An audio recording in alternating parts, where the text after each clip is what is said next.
আজকে আমরা জানবো গরুর কুকুরে কামড়ালে, এই যে গরুটা দেখা যাচ্ছে এটা কুকুরে কামড়াইছে, এটা হন্নি কুকুর, মুখে কামড়াইছে এখানে। তো এই কুকুরে কামড়ালে নিয়ম হলো কুকুরে কামড়ানোর সাথে সাথে অর্থাৎ যত সম্ভব তাড়াতাড়ি তাকে ভ্যাকসিনেশন করা। তো এই কুকুরে কামড়ানোর ভ্যাকসিনেশন করতে হয় প্রথম দিন, 7 দিনের দিন আর 21 দিনের দিন। প্রথম দিন 4 সিসি 4 জায়গায়, 7 দিনের দিন 3 সিসি 3 জায়গায়, আর 21তম দিনে 3 সিসি 3 জায়গায় মাংসে দিতে হবে। তবে একটা জিনিস মনে রাখতে হবে, অবশ্যই আমরা যে কুকুরি কামড়ানোর যে ভ্যাকসিন, জলাতঙ্ক রোগের যে ভ্যাকসিনটা আমরা দেই, এটা কিন্তু ভ্যাকসিনটা ভালোভাবে সংরক্ষণ করব এবং কামড়ানোর সর্বোচ্চ দেরি করলে 24 ঘন্টা সর্বোচ্চ, আর 24 ঘন্টা পার হয়ে গেলে তখন কিন্তু ভ্যাকসিন করলেও এর নিশ্চয়তা বহন করে না। এজন্য আমরা 24 ঘন্টা কেন, যখন কামড়াবে কামড়ানোর 2-3-4 ঘন্টার ভিতরে ব্যবস্থা নেব এবং প্রয়োজনে উপজেলা লাইভ স্টক অফিসেও আমরা যোগাযোগ করতে পারি। তো আজকে দেখবো এগুলোটা এখন ভ্যাকসিনেশন করবো ইনশাআল্লাহ।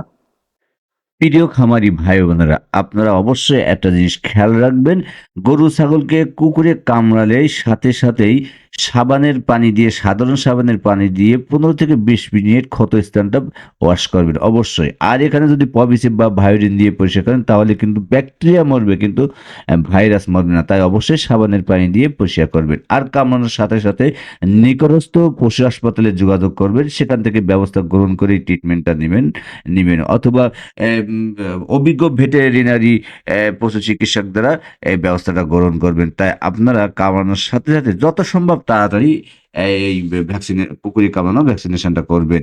যদি 24 ঘন্টার ভেতরে করতে পারেন সবচেয়ে ভালো। 24 ঘন্টা পরে কিন্তু এই ভ্যাকসিনেশন করলে সেটা ভ্যাকসিনের কার্যকারিতা নাও করতে পারে। তাই অবশ্যই 24 ঘন্টার ভিতরে আপনারা ভ্যাকসিনের ব্যবস্থা করবেন।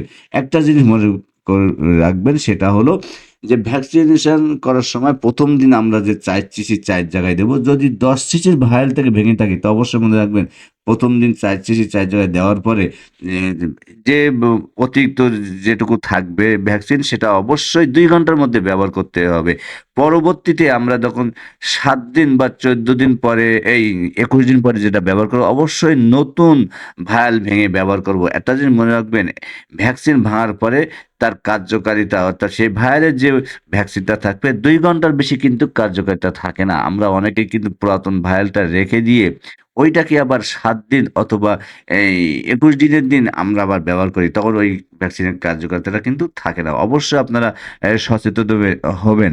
একটু খরচ বেশি পড়লেও আপনারা যে অনেক সময় 2 সিসির ভায়ালও পাওয়া যায়, সেখান থেকে এটা ক্রয় করে আপনারা ব্যবহার করবেন। এ বিষয়ে আপনারা অতীব সতর্কতা অবলম্বন করবেন ইনশাআল্লাহ। তো আলহামদুলিল্লাহ, এই গরুটিকে আজ প্রথম দিন ভ্যাকসিনেশন করলাম। কুকুরে কামড়ানোর প্রথম দিন 4 সিসি 4 জায়গায় দেওয়া হলো। উপজেলা লাইভ স্টক অফিসার যেখানে আছেন ওনার কাছ থেকে পরামর্শ নিয়েই ভ্যাকসিনটা প্রদান করলাম। আর আমরা ভ্যাকসিনটা দেব 7ম দিনে 3 দিনে, এই 3 সিসি 3 জায়গায় মাংসে, আর 21তম দিনে 3 সিসি 3 জায়গায় মাংসে। তো আলহামদুলিল্লাহ, সবাই ভালো থাকবেন, সুস্থ থাকবেন। আসসালামু আলাইকুম। এর মধ্যে টিপবা।